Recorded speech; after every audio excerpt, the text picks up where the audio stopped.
a chap came up to me, gave me a hongi. I've got no shame in saying I walked away and my bottom lip was quivering. Welcome to the podcast, girls. Good to have you for here. having me. Thank you. No, welcome. Why don't you quickly introduce yourself? For sure. Hello, I go by the name of Curls. I am a creator living in Aotearoa. I make videos on TikTok, Instagram, YouTube. I've been doing it for just shy of 18 months now. I am originally from London.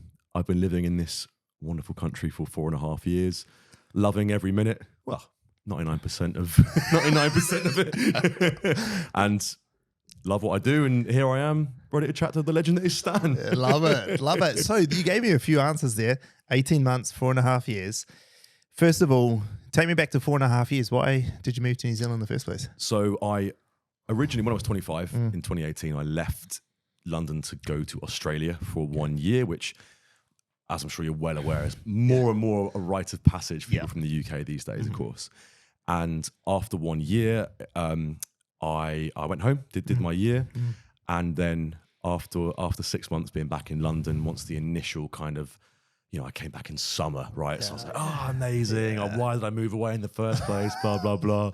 And then slowly the clocks went back, winter crept in. I was like, that's why I moved. That's why, right? Yeah. So I thought, okay, I've done Aussie. I think the process of, say, Canada and US is a lot more complex. Yeah. And I thought, New Zealand. Yeah, let's give that a go. So I landed in New Zealand 1st of March 2020, which was just around lockdown time. So I had to bust my backside to get a job and an apartment, like ASAP, got it by the skin of my teeth.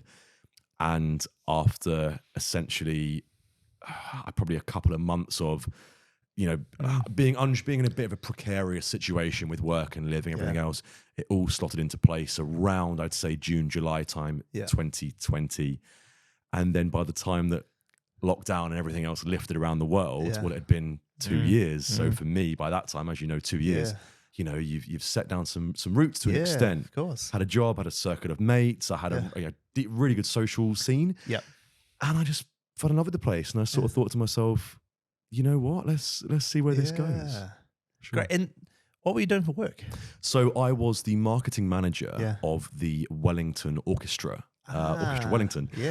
So I did that for 3 wonderful years. I was really lucky to have that job. That's to be honest. Yeah, it was amazing. And what's interesting is that I think a lot of people sort of are very, very kind to me about my passion, if you like, or love for Māori tonga and Samoan culture, etc.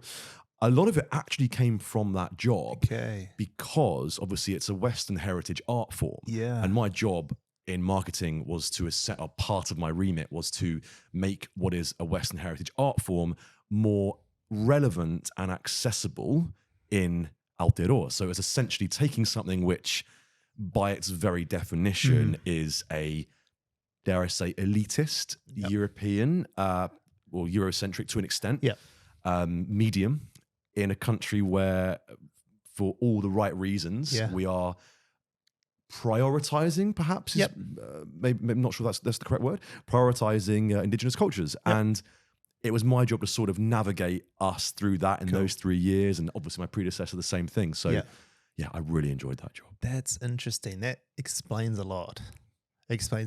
When you're going into that role, did you have prior experience of anything related? To be honest, no. Well, I mean, maybe marketing or something, but not that problem that you were trying to solve. No, for sure. Yeah. So I have a degree in it's like real estate economics. So it's I know, so bizarre, sort of like commercial property and like a bit of like land management. Never used it, and then but through 3 great years at uni, so that was good. Love it. So I did that, and then funnily enough, actually, the way a lot of the degrees work in the UK, I'm not sure if you're familiar with this, but they're 4-year degrees, and for the 3rd year, you work in industry, and then you go back in for your final year. And I actually worked at the head office of McDonald's in land per acquisitions, which was nuts. We had a McDonald's on the bottom floor of the office, which was free all day, every day. Oh my God, that's Connor's dream. I tell you what, honestly, it's interesting because we also had a healthy canteen next door, which was also free. And for the first few months of working there, I didn't eat the McDonald's once. I was being healthy. I ran like a half marathon. I was at gym every day. But the final few like weeks and months when I knew that I had uni on the horizon, man, I ate there probably every day, 4 weeks. I walked past the mirror. I had a double take. I was like, what has happened to me, man? It was seriously, it was so bad. I looked pregnant. Like, it was shocking. That is funny. Yeah, got to be done. It's got to be done. I couldn't. I don't know if this office could resist that. Nah, There's no way. Way too There's much. no way. We'd be having cheeseburger challenges every day. Even the Cokes in the fridge, that's the minimum, and I it's know. got destroyed. But you know what? I've got to say, there are certain things which you can get in the McDonald's at home which you can't get here. One of them being, I'm actually salivating as I'm thinking about it. It's a Christmas item, it's Emmental cheese dippers. So if you imagine a chicken nugget, but with like, oh my God, with like perfect gooey cheese on the inside and little like cheese, almost like cheese, like chocolate chips, but cheese on the outside. You dip them in like a sweet chili or curry sauce. Don't tell Nate. Don't tell Nate. Nate will miss it. Oh my God, that's the best. I love that. That is kind of funny, the differences in, I mean, we're going straight off topic here, but like the differences in fast food in different countries. Like it cracked me out the first time I had KFC in the UK and there was baked beans served with my... Yes. Baked beans, bro, served with your KFC. It's so weird. That's so funny. Okay, so that's interesting. That explains a bit now that I know about the Wellington Orchestra. So you did that. You said 3.5 years you were with them. So like a year ago, I'm assuming you moved on from that role roughly. Yeah, so 6 months, so October. Okay. October last year. October last year. Yeah. And is that because the creator world had started to take over, or you've got a new job? Yeah, so it was a mixture of things really. I think I'd been in the country at that point for as I say, just shy of 4 years, and I think I've always enjoyed traveling, right? For the past sort of 7 or 8 years, I've loved it. I get itchy feet, as they say, quite often, and adore this country as I do. It's as everyone knows, it's difficult to travel, right? We've got Aussie, we've got Rarotonga, we've got places that are nearby, but we're still very limited. And I've been very spoiled growing up and being able to go, I'm going to go to Berlin at the weekend or Paris, whatever. So I think I wanted to do a bit of traveling, so I left the country actually in October. So I guess leaving my role was a mixture of wanting to do some traveling, but also, the videos were growing. And I genuinely loved that job. I really did. And I think that it's not that my heart wasn't in it, because I still loved it the same, but I was finding myself making really, really silly mistakes. Like, for example, obviously part of my job was, the program that we do, for example, the concerts. And I remember one of the concerts, like, this is so, I can't even think. I've tried to bury this thought, but like, so the show was called Pharaoh, right? But the previous show was called Prophecy. And you open the program, it said Pharaoh on the front, and it had in big letters Prophecy on the inside. So I had the name of the previous show. 2,000 people were seeing that in their hands. And I looked at it and I almost burst into tears. And I just thought, a year ago, I would never have made that mistake. And I thought, do you know what it was? I almost felt like I didn't deserve the role. I was like, I'm not deserving this anymore. Someone needs to come in and give this the labour of love that it deserves, because I wasn't doing it justice, to be honest. That's a good place to be actually in career, like to know that. And I think that like people who stay too long in jobs, it's never a good thing. Like, especially when you're in a job in marketing as well, where your job's to communicate things like that, you start repeating things, and so you need someone else to come in and build off of what you've done. So, I mean, it's good that you recognize that and didn't let it burn before you got told to bugger off. Well, this is it. And I think it's something that before I started doing the videos, I did, it allowed me to feel like I had my finger on the pulse of Wellington a little bit. I certainly wasn't well known, but my job took me to places that, an office job, say, my previous job in Australia, I was in a call center, for example, just for 6 months, like a backpacker job. The orchestra role, sometimes you're meeting with people from the council or local iwi, or you're going out to schools out in the hut in Aotearoa for certain schemes to help young ones into music. And, some of the things that I learned, my ignorance of the realities of this country were stark before I got here. And I remember actually, I think it must have been maybe my first or second week in the job, our GM at the time, she took me out to Aotearoa. It took me out to Nainai, in Lower Hutt kind of way. And she said to me that there are kids there who have never been to Wellington. And I really couldn't wrap my head around that. And again, it was a real sort of self-effacing moment, because I thought, my initial reaction was almost like, oh, really? Like I was sort of like baffled, but then I thought, well, who the hell am I to assume that someone A, has the same privilege, but B, the same desire to sort of like, oh, big city, oh, this is so much better than my local area. Like I was almost like scoffing at the idea that people wouldn't want to go to this big city opposite them. But, well, you know, it's just not the reality for some people. It just isn't. So yeah, transformative time, definitely.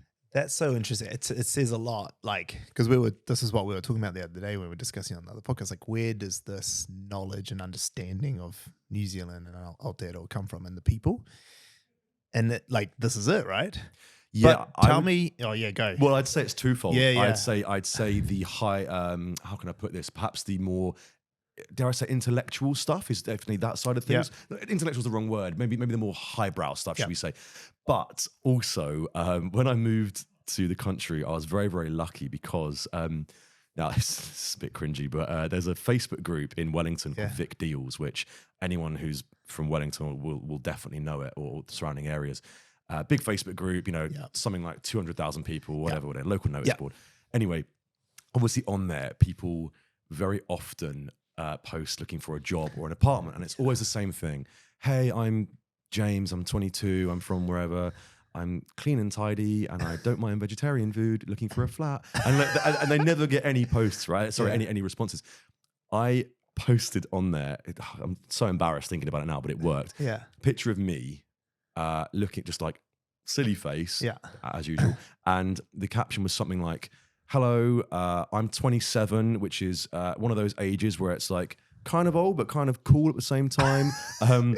I'm really tidy. I don't smoke, but if you do, feel free to smoke directly in my face. Like I don't mind. It's a really sort of like trying to get under the skin of people a little bit. And the response was really great. Yeah. And I had this group of 6 Kiwis who messaged and were like, hey man, like we've got a spot in our house. Just come. Yeah. And I was like, oh my God, this is too perfect. So I lived with 6 other Kiwis, and they were all from different parts of the country. But as I moved in, lockdown hit.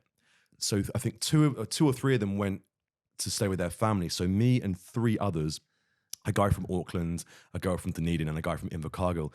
I'd never met them before. Yeah. And then the next day after meeting them, there I am for 5 weeks, just with them every single day.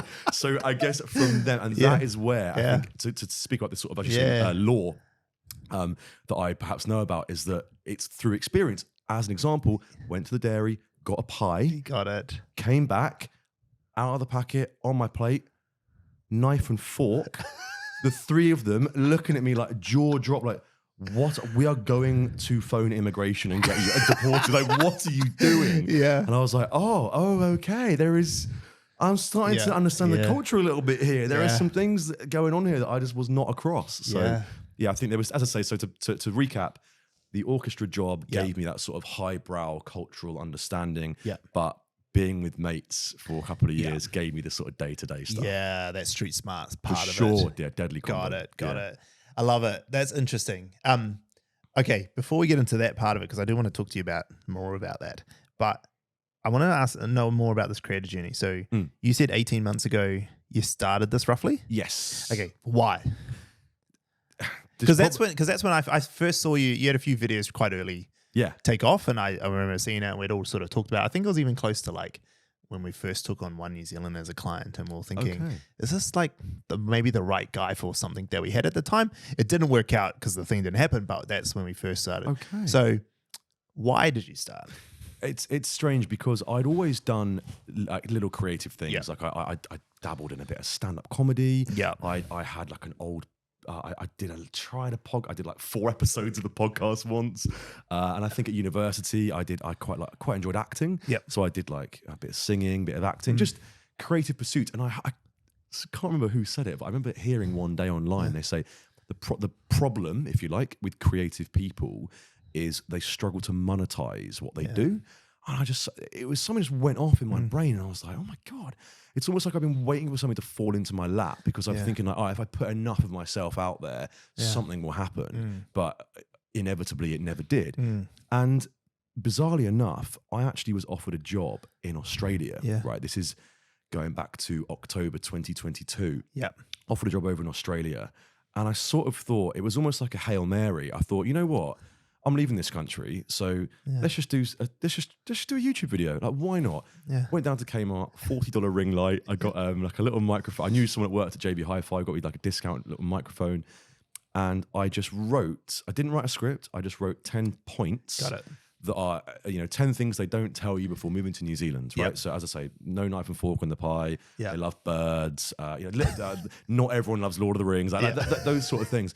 And I swear to you, not only did I not write out a script, the whole thing in one take. No, the first time, just did it. And I thought, and I looked, I was like, well, I've said that wrong. I've said that wrong. I've said that wrong. I've hesitated there. I've said the wrong thing there. But I thought, you know what? Let's just put it up. So I did some rubbish editing on iMovie, as I still do now. So bad, seriously. And anyway, after I put it up, and after like 10 days, it was on like 3 views, right? I went to Wellington Phoenix game. Yeah. And this lad sort of was like, oh, you're the fellow off YouTube. I was like, oh yeah, you're one of the 3. You're 33% of the entire viewership. Are you? Like, you're one of the 3. And he was like, nah, man, like it's doing all right. I thought, hang on a minute. Got my phone out and it was on like something like 65,000 views or something. Yeah. I thought I thought this is crazy. I actually left the game. Yeah. I think it was like 70 minutes in. Left the game, went back to my apartment, and I just recorded another like 3 videos. Again, gimmicky stuff, like 10 things this, 10 things that. Yeah. And I tried some New Zealand snacks or whatever, and then suddenly it was just going crazy. People were coming up to me in the street, and I was like, this is really, really interesting. And then someone said, put them on TikTok. And I was like, I don't know anything about TikTok. I don't have TikTok. I don't use TikTok. Yep. I know it's like maybe for kids. Like, I don't really get it. Someone was like, just put it on there. So lo and behold, put my first video on there. And I said to my mate, I was like, is 500,000 good? Like, I don't really know. Like, is that a good, that's 500,000. Yeah. He was like, you're joking. And I was like, I don't know. Like, I felt like such a fraud because I was like, I don't know what this platform is. I don't know about this medium, but somehow it's taken off. And then the last thing that happened, this chap got in touch with me who was from, I believe he was either a lecturer or a researcher in bird conservation, right? So random. And he said to me, look, love what you do. Again, I'd only made like maybe 10 videos. So I love what you do. I'd love to pay for you, or at least fund your trip to, do you know Tiri Matangi? Yeah. Yep. Head up there. And it's like an open air bird sanctuary. And I was like, okay, wow. And he was like, yeah, go there. He was so lovely. He was like, I'll give you, a couple of nights accommodation. I'll give you some spending money while you're up there. I'd love for you to film this island. And I was like, okay. And he was like, and while you're up there, you may as well get some like Auckland content too. I thought, okay. So I went up there and I filmed along like K Road, on a CBD around the island. And I thought like, okay, now we're getting somewhere. So that job that I mentioned that I had in Australia, I actually went, you know what, I'm not doing this. So that's funny. I'm sticking it out. I'm going to stay here, work with my existing job that I had, plus the videos. And then then a year after that, so 6 months ago, I quit my job. So the last 6 months I've been doing this full time, and here we are. Nice. Yeah. And when you say you've been doing this full time, is that because like it replaced your salary, or like from a money perspective, like is it just like you can see that it's going to? It's very inconsistent. Yeah. So for example, I'd actually, to be fair, I'd saved up like a good amount of money. So I was like, you know what? I want to do like 3 or 4 months of traveling, go to Asia, go back home for a bit and do that. So I'd sort of said, you know what? Let's do that and let's work out the rest later to sort of see what happens. And then I think it was around January time that I had a couple of opportunities come through. So Black Caps, for example, I did a video with those guys. I've got a thing coming up with Burger King tomorrow, for example. Oh, excuse me. And I thought to myself, okay, let's get back over there. Like there's some things going on here. But of course, I'd left my job. I'd left my apartment. I'd kind of, let go of the reins in a way. I was like, see what happens. And then essentially, since mid-February, I've been back in the country, but I've been going all around. And I've been staying actually in backpackers hostels because it's just so cheap. It's so fun. You meet new people all the time. But just sorry to regroup back to your question in terms of, I guess, longevity, survivability, etc. It's a really, really interesting one because I remember looking at say, for example, my incomings financially in December. And I was like, whoa, like, damn, this is actually decent. And then January, I was like, I need a job. So it's really, it's honestly, and sometimes, excuse me, videos, particularly on YouTube, they will grow, retrospectively. Yeah. So that, residual income, you'll sort of sit there and be like, oh, this is not looking good. 1 month, you might get a couple of thousand. I mean, I will happily say this month I've got $500 Yeah. from you. And that for a month is obviously not enough to live on. So I think, excuse me, sorry, a lot of people have this perception, like especially I get, if I ever sort of meet, like I said, like one of the school kids and ask for a selfie or whatever, they're like, oh, you're making loads of money off TikTok, shout me a feed. I'm like, oh, I wish I was. Like, I really am not, like, at all. Yeah. So, yeah, for sure. But what I like about it is that you started YouTube originally because, like, YouTube takes forever to build. The fact that you've already got monetization off it at this point is amazing, that you've gone in on it. So I think it's a pretty good place to be after 18 months of being in it or whatever that time frame is. But tell me then, so you've 6 months quit, you did a bit of travel, come back and forth here. YouTube's going to pay you $500. You got a few other gigs going on. I think you obviously got some level of confidence of the future. What is that? And where does it come from? What's the plan anyway? Yeah, I think essentially, so I do have a couple of other bits that I do. So Cool. for example, I will help out a company with like a Twitter page or something because I Yeah. used to. So another bit of backstory, a long time ago when I was at uni, I think I was 18, I made a Facebook group called Things Londoners Don't Say, right? So, like standard stuff. This is 13 years ago. Mm-hmm. We need more pigeons. I wish the staircase at Covent Garden was longer, that sort of stuff. And, some bloke was like, hey man, love your work. Like, I'll give you £100 for the page. And I was like a student, broke, and I was like, oh my God, amazing. And I thought, no, hang on a minute. Let's let this grow for a week or something. He came back a week later and was like, right, give you £1,000. I was like, okay, now we're getting somewhere. So I do a few of those things essentially, like not on that viral scale, but it's sort of managing existing pages or a tiny bit of consultation. Cool. But again, it's all quite ad hoc. It's all quite few and far between. I would love to sit here and say that I am so switched on and I've got this business plan, but I don't. Yeah. I really don't. I know everyone says, oh, I'm winging it. I really am winging it. Like, I honestly am. Like, I'm flying to Australia on Friday for a few weeks because I've got a lot of mates from home out there. Cool. And in September, I'm going back home because my best mate is getting married and I'm the MC for the wedding, which would be great. And to be honest, mate, beyond that, I'm like, okay, cool. So I've got Australia next week. I've got my mate's wedding in September, and then there's classic Kiwi summer after that. And that's the extent of my business plan. To be honest, it's just sort of like I plan it by where's going to be fun, what's going to happen, and sort of work it out along the way. Really, yeah. Love it. You know, like the best thing about that is that even when you've got a business plan, like you got a business like ours, we're still winging it. Like half the stuff I do, I mean, these guys know, like I'll come in and like, I'm just like, oh, we're doing this thing now. And they're like, what the fuck? Like, what do you mean we're doing this thing, Stan, you dickhead? Like when I told them at the start of the year, we're starting a newsletter. And then I told Charlotte, who's the head of our newsletter, she's like, when are we doing this in the day? Do you think we have spare time? I was like, you're going to have to find it. Like, we're just going to do it. I'm winging this, right? So I love it. So I'm all for it. I love what I loved about that conversation is like, I'm going to Australia for a few weeks. And then my mate's thing in wedding in September. There's like May, June, July, August in between that. Like, or at least June, July, August. Things, Like, what about the winter months? Like, I'm saying to backpackers for 3 months in the winter. Just ignore that. I'll get through it. September, and then it's like, it's already January again. Yeah, literally. It's like I said, I really wish I could say no, but you're absolutely on the money. It literally is that. But yeah, I guess I think my problem was though when I was in Wellington, as much as I loved that, and also in London, I think we're so guilty of this like sedentary lifestyle, right? And like I would get so fed up with routine, and I think it really would play on my mind, particularly as I say in Wellington when I was going from home to office to home, and it was every single day. And when, sometimes that's amazing and sometimes that's what you want, but after a while, as you say, like a year goes by, right? It goes by like that, and real you sort fast. of think, well, hang on a minute. Well, what have I actually done in that year? And like, yes, obviously you go to the gym and sort of improve here and there, but realistically, I think since last October when I've quit, as cliche as this sounds, I've been more, dare I say it, more present, I think. Got it. And every day I sort of wake up and I'm like, right, I don't know what's going to happen today. I think now I'm in a position where every day could quite easily be either the best or worst day of my life. And believe me, the past few weeks have been a testament to both sides of that, believe me. Oh, I love it.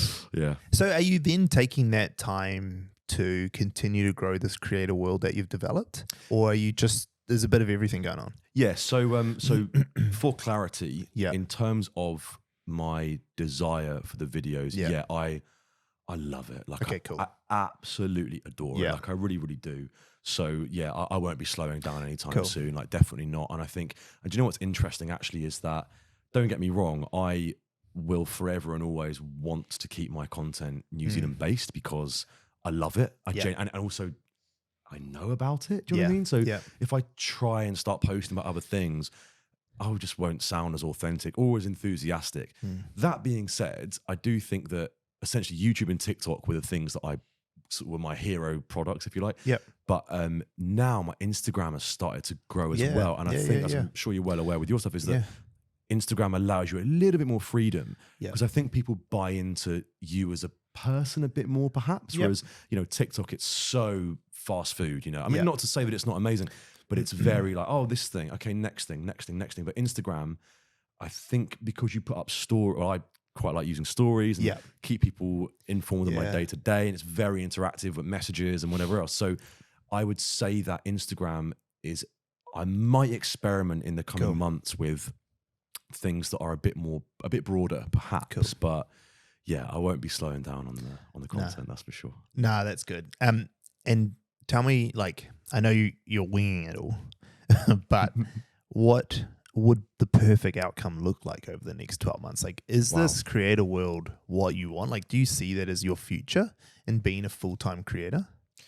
Yes, I think, to be honest, I think that I am very, very bad at a lot of things, but I think there's a tiny little sliver of the pie, pardon the pun, that I don't want to sound good at, but I'm confident with. And I think that I'm very interested in things, right? Like, I'm interested in people, I'm interested in cultures, I'm interested in food and sort of what makes us different, because we're sitting here having a brilliant conversation, laughing away, chatting away, mutual respect, all of that stuff. But also our lives couldn't be, I'm sure, our childhoods are completely different, right? Completely different. So, and that fascinates me. It fascinates me that and I'm probably getting a bit too philosophical here, but it fascinates me that we have had these, decades of lives that are so different, but we sit here and we're just on a level about the same thing.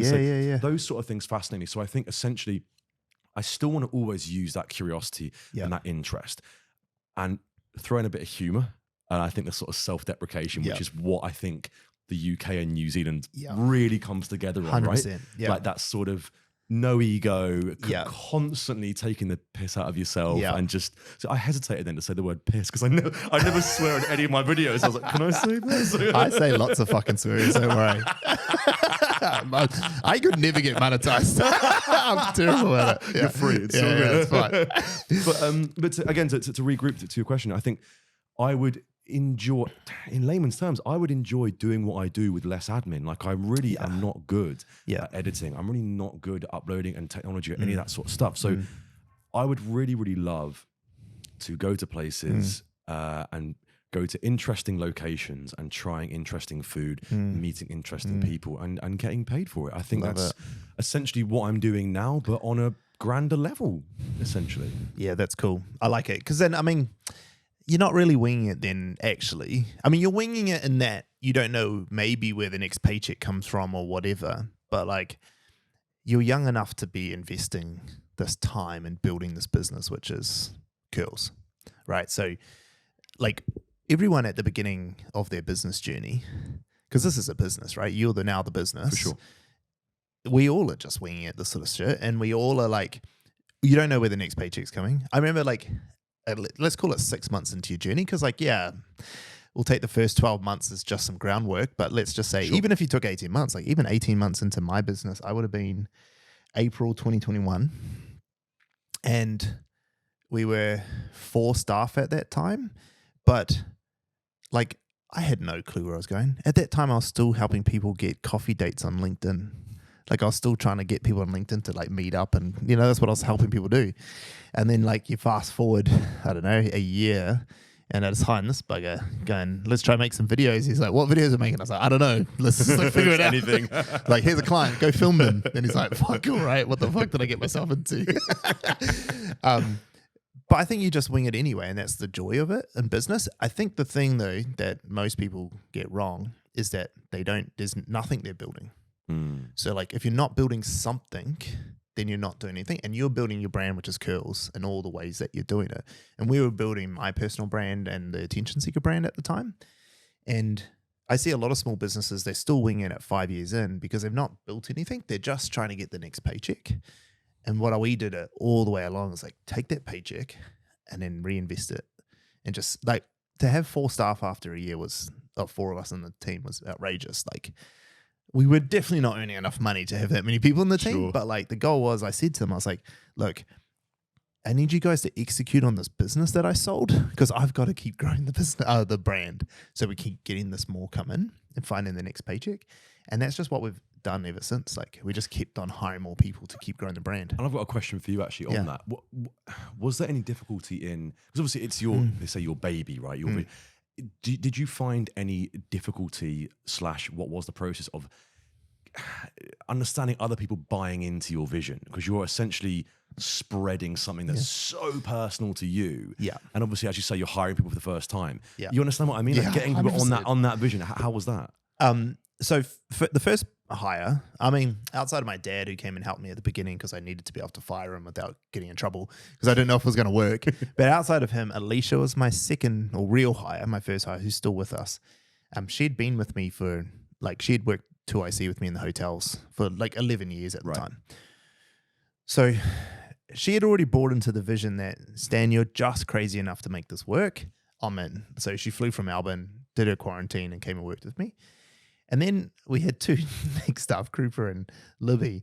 And honestly, I don't know if they ever really did buy into the vision. They were just like, fuck, I got to get my paycheck. That's good enough, right? They just wanted a paycheck. And they're great. I got nothing against them, but at all, actually, they were so instrumental in this today. None of the guys here would have had a job if I didn't have those 2 do everything they could to help me build this.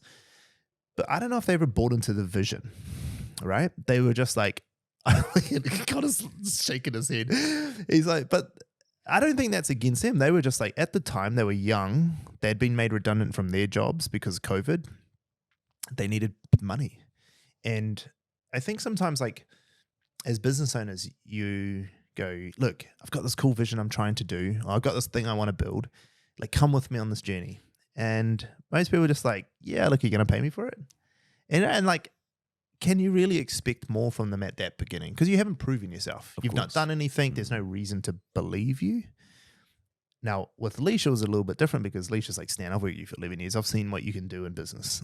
I know you can do this. So she bought in. I mean, she worked with me for 5 months for free. Bought her own laptop. Was just I'm in. Don't you worry. I got this. And which is, now she can do whatever she wants pretty much because she does whatever she wants. I don't even know what her job is anymore. We've almost made her redundant, right? We just don't even know what she does. She's in Bali right now. I don't know what she does. She can do whatever she wants. But now, so that was the beginning, right? And then slowly but surely you start to build up some runs on the board. And then you build up brand and you start having a presence online and people start to know you. And there was a switch that started to happen where people at the interviews already knew who we were. So there was a switch that happened probably in 2023, start of 2023, where all the new staff and people came in for hire. They kind of already knew us. They saw we had runs on the board. They understood who we were and what we did. They see now, we were averaging 10 million views a month at that point. And so people were you guys, we get you guys.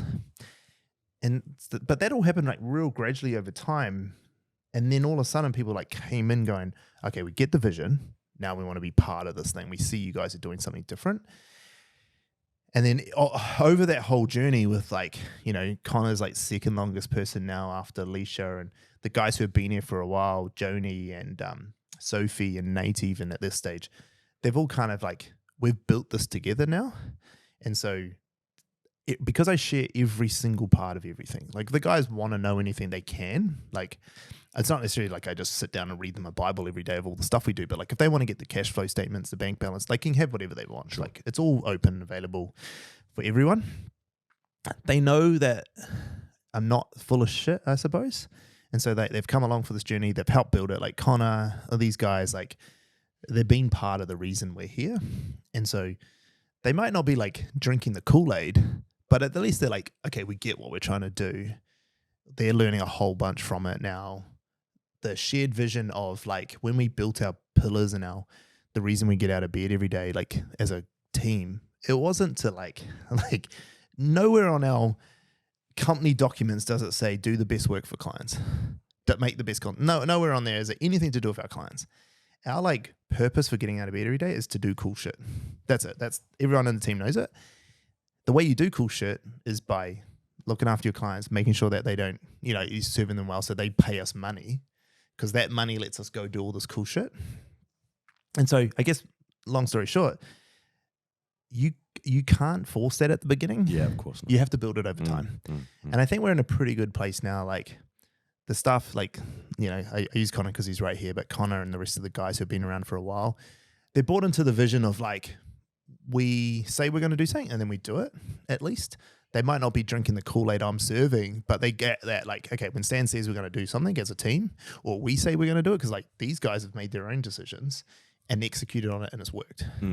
And now they're like, oh, cool. So when we say we're going to do something, we go and do it. And then now that vision has been experienced. And I think the vision, like people who come in now, they go, I've seen you do it, but we still got to, it's going to give me 6 months before I fully buy into it. And we got new staff now who like love our culture, love our team, love everything, been here a month and like, this is the best. But they're not the same bought into it like say Connor is, right? Like and Nate and the other guys have been here for a while, but they will. Of course. Over time. So I think like for you, as you start to build our team, because you already just told us you hate editing, you hate the admin, hate all the stuff, which is good because I'm the same.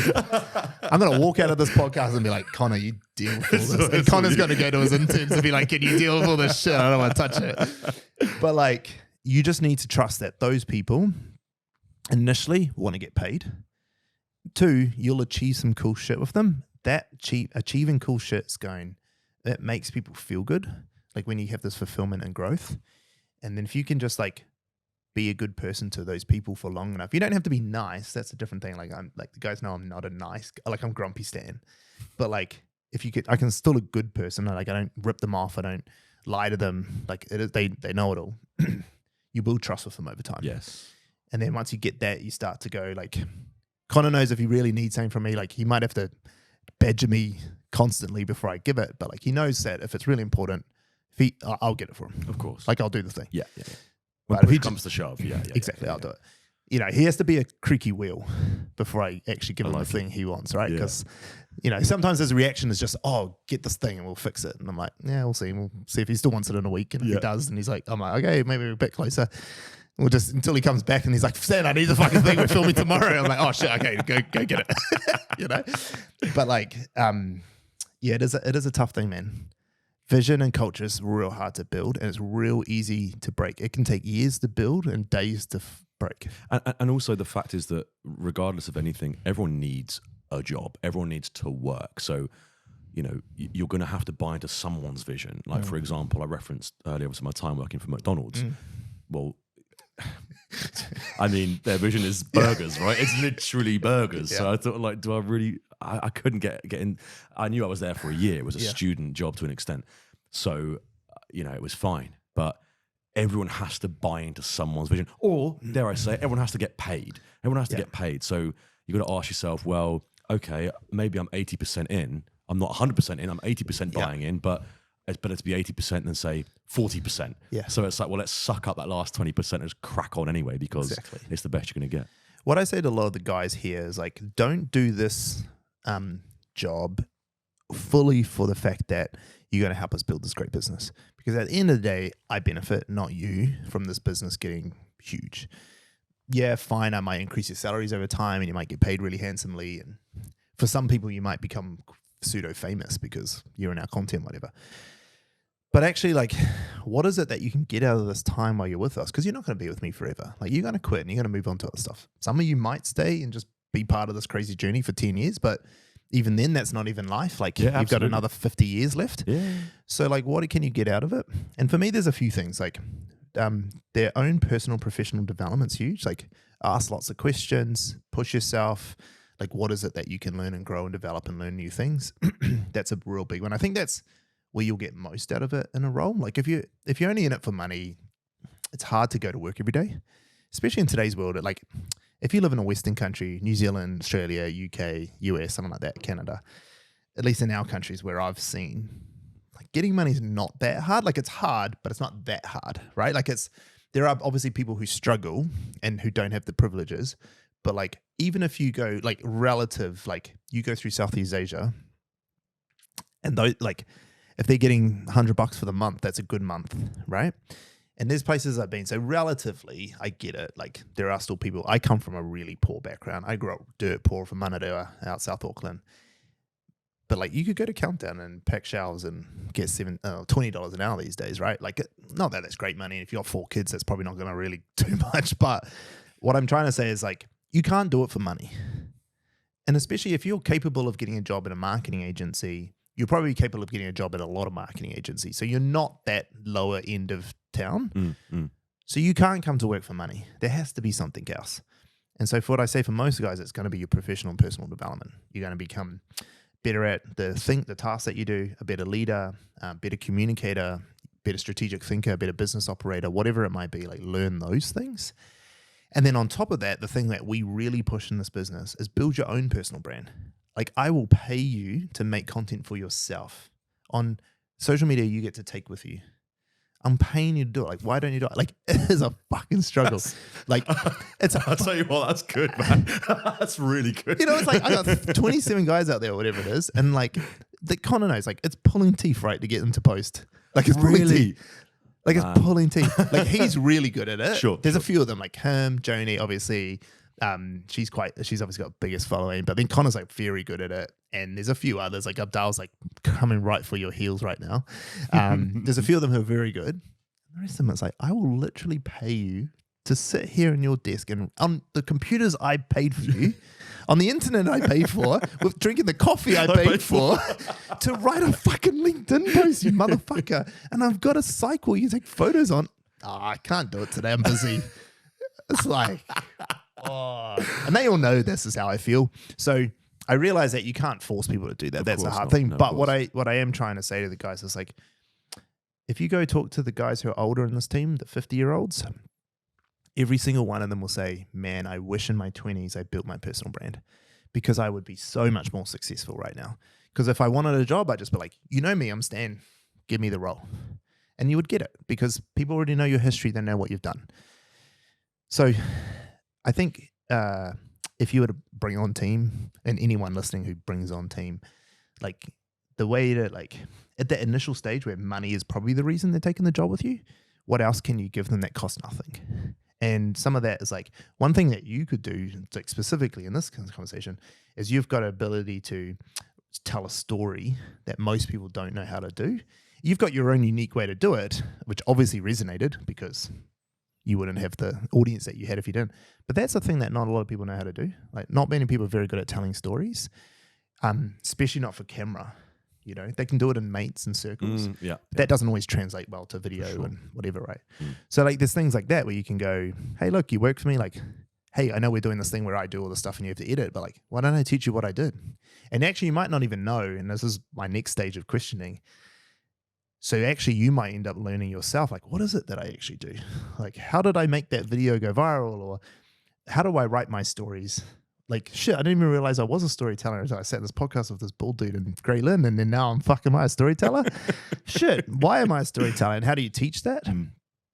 So you learn how to teach and articulate more, which means you can scale your abilities now because now you can tell other people how to do it. And then they're like, holy shit, like, I'm learning from Curls. Like, this guy knows how to do stuff. Like, that's more valuable than money. Because if I now know how to make videos that go viral, well, I can get paid by this guy to learn this thing that can then build me my own business. Exactly. Right. And like, I put Connor because he's right there, but he does the same. I mean, shit. Like, he's like, that t-shirt he's wearing is his own brand. Like, he's built his own brand in here. Everything we learn, he's like cool, I'm just going to do it for my own brand. Nice. And it was like, he's pulled it out the whole way along. When he first started it, fuck, I try to get in at 7 in the morning and do my own work. And he's like, Stan, like, give me, like, what about tax? Like, what does profit mean? Like asking me all the business questions. What's the balance sheet? Yeah. But now he's like, you know, he's built a pretty successful label now. Sure. And he's like obviously going through that journey and what he's doing. That's but like, awesome. they all can do that and do their own thing now. And even like Joni as an example. So Joni like started with us. She had 400 something thousand followers. Wow. Now she's at like 670 or something now, and built she's the face of our Attention Seeker one. Yes. They built that to 700K. And so, but she is a way better content creator now than what she was when she started. Not because she can make necessarily better videos, because she can articulate what she did. She knows now why she made a good video and why she made a bad video, which means she can scale her ability. So if she went off and did her own media company on her own, she could hire in 3 people and be like, this is what you need to do. You know, so she's better for it. So I think like part of that culture piece and how to get people on the journey is like, what else is there for them? Yeah, of course. Yeah. So, wow. okay, I'm going to ask you some questions because I realize it's already 3:10. I think you've kind of answered it, but I want to pull the pieces together because you did some stand-up. You're a pretty funny guy. You understand his self-deprecating humor, which is, as you say, is a very British, Kiwi, Absolutely. Aussie thing. Yeah. The Wellington Orchestra taught you a lot about New Zealand society and everything around it. And then you had these 3 mates in lockdown who like taught you the street smarts of it, right? And it's sort of like culminated in this like character you've now developed, Curls, which literally that's your whole channel. Your whole channel is like, I know more about New Zealand than the Kiwis watching. Like, kind of. But in a funny way. To an extent. But you do it in such a relatable way that we're like, that's so funny. We knew what was coming as the joke because we get it. Exactly, yeah. But then it happens. Yeah. You know, like the spots one where you went and did spots. Like, that was so funny. Like, you knew exactly what was about to happen. Do you know, it's so bad. I released that video on the same week I did one, Lahore, which, you know, obviously same one. And I remember people commenting being like, this guy's content just got so out the gate, like out of nowhere. Like this. Got to mix it up a bit, you know?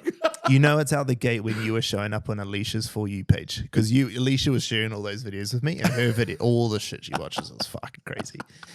So I want to ask, like, when it comes to that, I don't know if you watched our video or a thing about you. I did, yes. I did, thank you. One of the things I was saying in there, which I want some clarification, is like, it's a real normal thing for comics to like land, go find a few people. They have a name for it, but like go and find people and just be like, tell me everything. So that when they get up on stage, they can take their joke they've already got and then translate it into the local humor. Is that something that you did innately, or is it something that you just like naturally learned over time in this process of building this? So twofold. Firstly, I would say that nothing was planned at all. Yeah. You know, obviously because I had been in the country for something like 2.5 years before I made a video. So, you know, that would have been one heck of a research trip, you know, I did it for so long. But yeah, of course, once I started making videos, I definitely would seek out that knowledge more. I remember speaking to someone and they said, oh, luncheon meat. And I was like, what's that? And they were like, oh, just trust me, like just luncheon meat. Put it on your Instagram. And I put it on the response. Everyone was going nuts. They were like, oh yeah, you got to roll a ketchup in and roll it RT sauce or whatever. Oh yeah, maybe put a cocktail stick and some cheese. And go to a supermarket when you're shopping with your mum and you want it. Yeah. And I was like, okay, so there's clearly like so much more to sort of unlock, if you like. But what's interesting is that I think people, this is going to sound like a really bizarre comparison, but bear with me. So, you know, when you pay, say, for example, a graphic designer, right, for a bit of work, and it takes them like 5 minutes and for like a little squiggle, and you sort of think almost a bit short change, almost like, well, hang on a minute, I paid you X amount, it's only taking you 5 minutes. But what you're paying for is their years of craft and study, etc., etc. With my YouTube stuff, I really am terrible at giving myself any credit. I'm going to try here. I think that when I look at my video and I say, oh, well, I did one silly video and it blew up and it took me 10 minutes to make it and 5 minutes to upload it. Yes, but it also took me 2.5 years before that of living.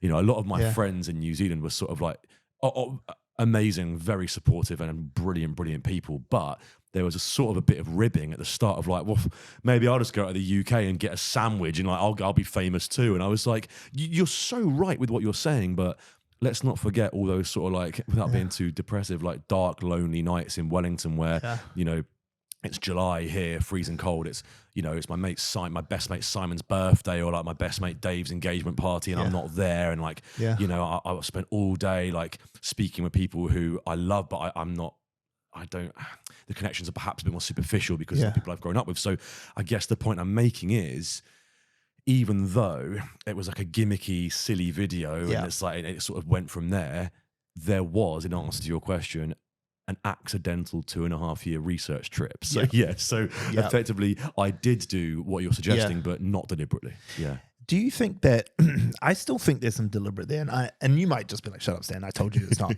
The reason I think there's deliberate is that you've like, how do you know to ask the right questions there? You must be fairly curious anyway. There must be a part, because like you've found things that like don't just come up in normal conversation. And if they do, a lot of people, like my wife, who's Australian, still doesn't get stuff about New Zealand, has lived here as long as you have. And because she's not as curious, you know? Do you know what? This is a strange answer, which I've only actually just confronted in my head. But I think it's potentially comes from a place of insecurity. And I'll tell you why. Hey, interesting. I grew up in North London, extremely multicultural, right? Very multicultural. We were lucky enough to have like, where to start? Jamaican culture, Indian culture. Like, my mates are Jewish. I've got mates who are Pakistani. Everything and anything you can think of. Yet I was this sort of like white suburban kid, and I felt a bit plain. Maybe? Okay, I felt a bit plain, and I was like, well, what is my culture? Football and like chicken tikka masala. And I was like, I really, really love London. Like, I absolutely adore it. Yeah. But in obviously you'll notice from yourself from going there, but like in suburbia, like anywhere, it's this sort of artless void of kind of white bread cheese sandwiches, Antiques Roadshow, and like wash the car on a Sunday. You know, it's that sort of like middle England nothingness. And I think that actually when I would sort of go out and about into London, I'd go to Carnaby Street, I'd go to Camden, and I would see that people say London's really good with diversity. No. London is defined by its diversity, right? The contribution of people who are first, second, third generation immigrants in terms of fashion, music, culture, food. London is nothing without those 100%. People. So I think to myself, actually, I'm probably a bit maybe ashamed is too strong, but I'm a bit desperate for more colour in my life in every sense of the word. So I sort of, in a sense, I'm kind of looking at my childhood. I hear these wonderful stories quite often, just to give you a specific example about food. Now, my mum, you know, she's a lovely cook. I'm not going to insult her food on the podcast. Mum, you're lovely. I love you. Like, you're great. But we didn't have that sort of like, my grandma's recipe, my mum's cooking in the kitchen. It was never that. Nah. So when I hear those things, I'm like, I want a part of that. Yeah. So again, to regroup back to the question, I think it comes from a place of insecurity. That makes a lot of sense. And actually, like when you think about it from a comics perspective, when you watch any of the comics, the best comics who do it, so much of it's the same. And it might be for different reasons. It might not be the same as yours, but like it comes from this place of like belonging.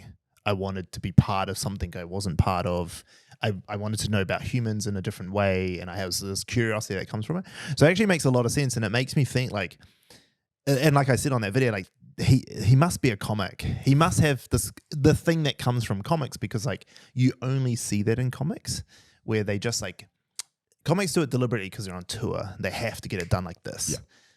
But actually, the reason they were able to become such big comics who could go on tour is because they understood culture at a level that no one else did, because they were this thing of like trying to find connection with people.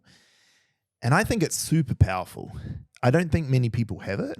And I think it's why you find like some of the other big creators in New Zealand who do skits really well have it as well. Like if you think like the boys like Oos Gang, if you think about them, they understand culture at a level amazing that people just don't get. Amazing. Yeah. Like, super good. And like most people would just like think they're one trick pony, that crew, where they'd be like, oh yeah, they're Pacific Islanders. They can make funny jokes about being Pacific Islander.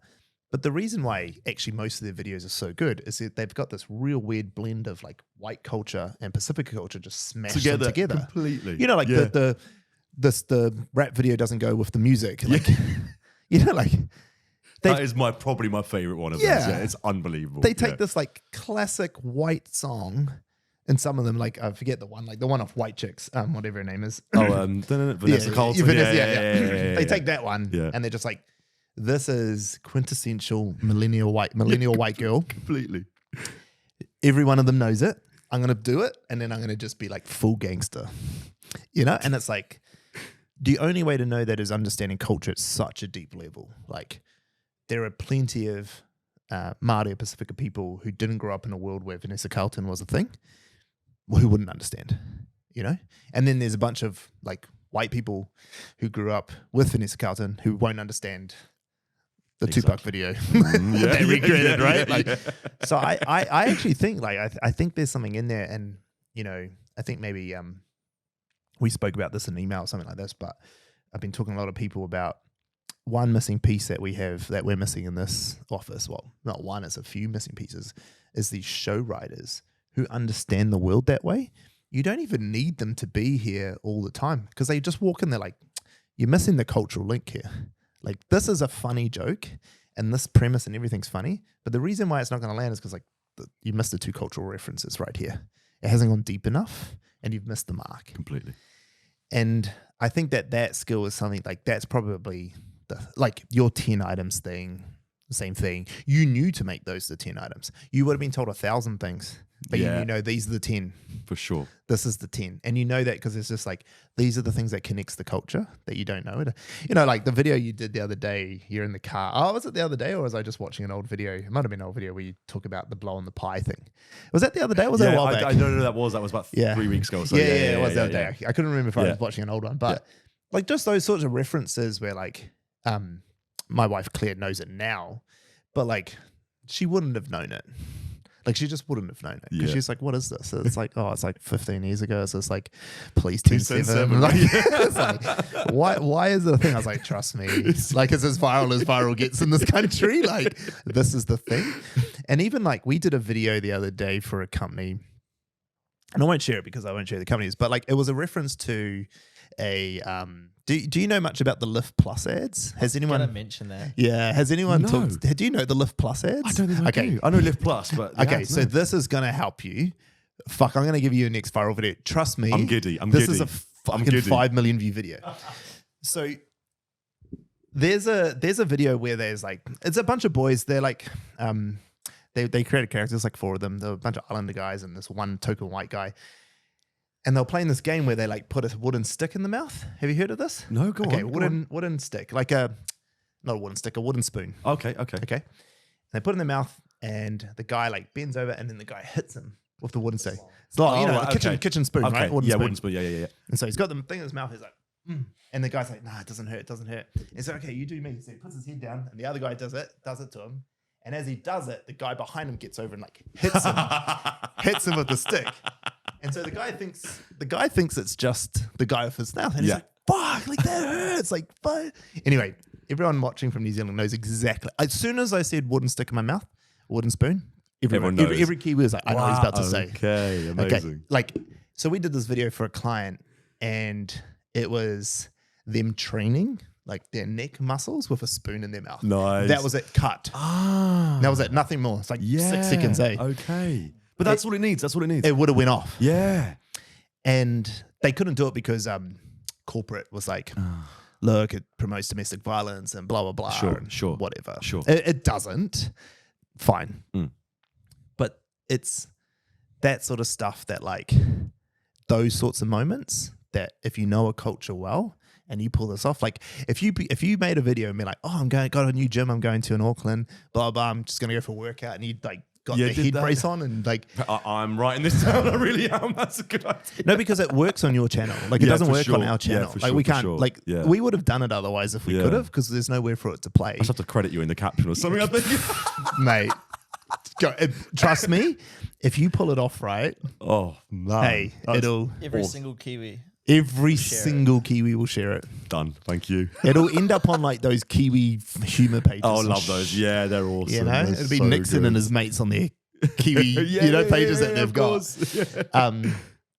Yeah. Anyway, we're getting off topic. So I wasn't completely wrong. You're not a comic by trade necessarily, but you definitely have the same worldly knowledge, like the way you look at the world culturally, which comes from this insecurity place that you talk about, which is just a place of belonging, right? Yeah, absolutely. It's just I just want to belong with, and like I grew up in a world kind of similar. I'm not funny. Like it's not like I'm not a comic as in like I'm not like I understand jokes and I understand the thing, but I don't really know how to pull them off quite well. I don't know how to get the punchlines and everything quite right. I've never been good at it. Okay. I understand it. I can come up the joke. I get it. Yeah. But I always need someone to write the actual joke for me to get the best of it. But I get the concept of getting the depth of the culture because of like when I grew up. So I grew up as half caste, right? So I was Cook Island and Pākehā. And so my dad's Cook Island, my mum's Pākehā. So growing up on my dad's side, I was the white kid. Growing up on my mum's side, you're the brown kid. Sure. I don't know where they got brown from, but anyway. And growing up at school, like I was always in the clique of cliques. That's what we called it. Like my group of mates was like me, a Māori half caste guy, another Islander, an Indian, some little scrawny white kid, you know, the ducks boys. of the school. Like we were just a group of misfits. Sure. But each of us was from another clique, right? Like Just was from the Indian crew and, you know, whatever. The elites. I like it. Yeah, I don't know if we'd call us the elites. We were definitely not the elites. We were the outcasts. Sure. We were the ones who didn't quite fit in the main group, Yeah. so we had to form our own group. Yeah. And so I've always like yearned for like, what is the belonging? Like, which group do I belong to? Absolutely. Which actually then worked out really well for me because I never belonged in any group. So then I just learned to be Stan. And so now I've like got like the guys will know like I'm so not insecure. Like I'm arrogant to a fault where I'm just like I'm the fucking best person in the world. Like, I don't care what you say. Like Good. I'm, you know, because like I had to learn to like love who this guy is because Yeah. I didn't get to be part of a belonging. Absolutely. But it made me still understand everyone because I was like, well, I have to be able to talk to this guy. Like I want to be able to talk to this group of people over here because I don't want to be on my own. I don't want to be lonely. So it teaches you a lot about culture when you don't quite belong anywhere. And I think that is like when you watch a lot of comics, it's kind of how they feel. It's why a lot of comics suffer with depression and anxiety. Well, this is it. And this is my next thing is that I think, I mean, to be honest, it's probably we probably need about 10 weeks to have the proper conversation about this. But obviously in the UK, you know, we have the class system, right? So where you, in your own situation, the division, if you like, fell along racial lines in the UK, because dare I say it was so multicultural, you know, it more falls along class lines. And almost an exact mirror of what you've just said. My dad is the most working class, came from literally the poorest electoral ward in Newcastle, growing up in the 50s and 60s. And my mum is well-to-do and hello, darling, good afternoon, like very, very much that. So for me, my sister and I mean, obviously, you know, we're not unique in this situation. Of course, there's heaps of people who have the same situation. But my sister and I always say we were too rough for the posh kids and too posh for the rough kids. So it's always the way. So I'm literally hearing what you're saying and I'm nodding externally and internally thinking that sort of deprivation of identity as a kid makes you crave it when you get older. Yeah, completely. 100%. Which is why, like, I actually, when people say, like, whose job would you want in the office and blah, blah, blah, and I'm like, no, literally mine. Like, my whole job is I get to talk to people all day. And it tires me the fuck out because I'm actually, like, quite naturally introverted. So at the end of the day, I'm done. Like, I'm done. Sure. I've just built enough of the muscle I can get through a whole day now. But, like, I'll get upstairs at 5 o'clock or 6 o'clock, whatever, and I'm just out until Claire's like, dinner's ready, eat dinner. I'm like, okay, I'm going to YouTube. Like, I'm done. Yeah. And then, and she gets it. Like, she's along for this journey with me, but like, Of course. I'm done because I'm introverted. But I love it because like you get to hear all these other people's stories.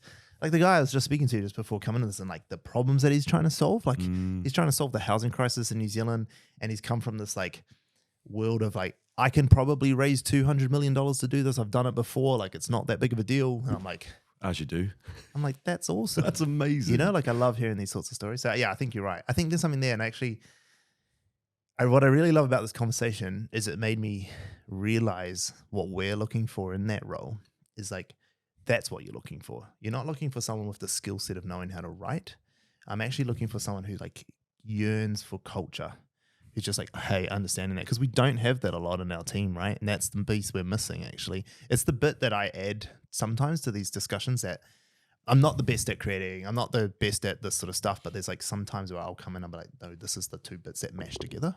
Yeah, I feel like a lot of us also don't have that experience for that kind of thing either, right? Nah. We haven't been there around there enough to know Nah, that culture. exactly. Yeah. Like, all we know is this. And this is the thing, and that's why I think that I'm quite lucky and spoilt with growing up in Europe, because obviously we Yeah. have everything on our doorstep. And as I say, particularly, I mean, there's 300 languages spoken in London, right? We have a city of 10 million people, which is, as you know, double New Zealand, and it's a tiny spot. London's Yeah. smaller than It's Auckland. tiny. It's tiny for that size. It's crazy. Yep. So I think that you're absolutely right. Conor. It's about experience. It really, really is, and that's why sometimes when people, doing what I do, people have been so lovely to me. They really have, in person, online. It's been amazing, and I'm obviously so grateful. But people talk about imposter syndrome and feeling like a fraud, but I really do feel like that sometimes, because I think to myself, well, hang on a minute, I'm just talking about what genuinely interests me, and if that clearly resonates and comes across, then great. But I just think to myself, well, I'm not doing anything groundbreaking. In life, they say, what is it, be better or be first? I don't think I've been better. I think I've just been first. I think I've gone to Aotearoa, gone to Waitangaroa, I've gone to spots in South Auckland, because when I've gone to, I've seen the classic thing I always say is when people they come here, they go to Queenstown and they go, the mountains of New Zealand, they're so awesome. And the pronunciation makes my skin crawl. I can't even do the impressions of the pronunciation anymore. That's gone now. I can't do it. So hearing that, and I think like, I don't know, get a bit sort of overprotective. I'm like, hang on a minute, that's just, you're not showing the real country. Anyway, I'm getting off topic. My point is, I think that showing cultures is something that interests me so much, because, like I say, I didn't have that myself. I felt a sort of jealousy, if you like. I was like, everyone has got something to cling to except me. And now I see a culture and I want every part of it. And, 2 days ago on Queen Street, something happened to me. It's only the second time in 4.5 years it's happened. A chap came up to me, gave me a hongi. And it's only happened twice. The first time it happened, I was like, "Oh, sorry." This time, smooth. And I've got no shame in saying I walked away and my bottom lip was quivering. I'm even now getting a bit thinking about it. I swear to you, it was the most. It was stunning. It was absolutely stunning. And So people say to me like, "Oh, why are you so interested in cultures? Like, what is it that sort of drives you?" That in a nutshell, unbelievable. I love that. We're gonna finish on that because that was a beautiful moment. Perfect. Awesome, man. Thank you so much for sharing your story. My absolute pleasure. Thank you for having me. Cheers, buddy. Cheers.